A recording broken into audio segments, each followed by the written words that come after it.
Good evening, everyone. Keith Johnson here with CPA with the Business Beat, and just want to give a little update to the situation we were talking about earlier about the eviction moratorium being lifted.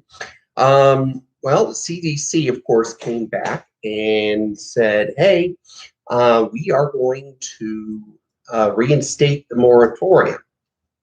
Well, so as of right now, technically,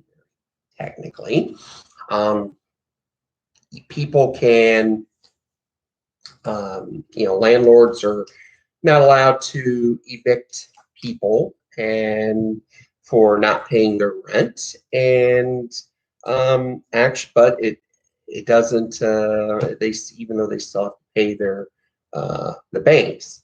Um, because the moratorium was not placed against banks for foreclosing against the landlords who decided to, who can't collect their rent. Small problem with this, though. The Supreme Court specifically, at the end of June, at the end of their session, specifically said that only Congress has the right to implement such a moratorium, and that's through legislative action. Okay. Now, it was currently in effect at the time of the ruling, and they let it go until July 31st, with the understanding that Congress needed to approve a bill to have it go on longer than July 31st. So July 31st came and went. Democrats decided to go on vacation. And so the moratorium expired. So it's expired on August 1st. And the next day, now it comes back, and the CDC has put that thing down, except it has um, no legal authority to do so. Also, another big problem is that the president himself admitted on during a news conference that the people that were supposed to advise him on this, and they said, "Oh yeah, we double, triple, quadruple check," and many of our people didn't think it would pass constitutional muster. So, in other words, he knows that this is an unfair law, and yet he's going along with it.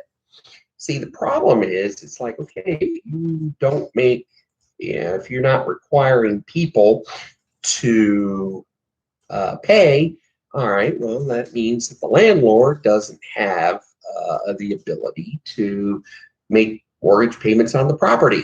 So the bank will foreclose on it. They can't make necessary repairs and improvements to the property. So, and those were not put into effect. If you're going to do that, if the CDC was going to do that, they needed to also put the onus on the banks not to collect mortgage payments. Okay, so the problem there is there's a big mismatch. My guess is that there's already lawsuits within moments of it being released. Lawsuits were starting to be filed to challenge, and I would imagine that the Supreme Court will weigh in on this post haste and put a definitive ruling. But it does set up a constitutional crisis here. Power of the executive branch to put out regulations for people against the judicial branch that has specifically said that they are not allowed to do so without the legislative branch, which is supposed to pass those laws. So if you want to blame somebody, I blame the Democrats on this one. They saw this coming. They didn't pass. They didn't pass the law. I mean, back in at the end of June, they said, "Yeah, you have until July 31st." Well, they should have been trying to get the votes all month of July, and they didn't. So I will pin this one on the Democrats. And so my guess is within probably the next week or so, this will some court case will invalidate all of this. I would imagine some federal judge will shoot this down. So stay tuned for that. Olympics, the Americans starting to get warmed up. Still overall, not a good performance by the track field team, but they are they're starting to come around. At least the men's basketball team's winning.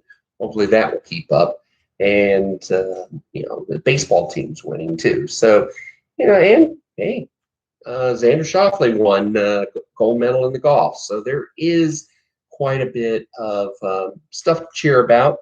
So anyway, wanted to get that in as we await the unemployment coming up, and let's hope that it's pretty good. So I will bid you adieu, and thank you. Take care of each other. Stay safe, and I will talk to you tomorrow. Bye.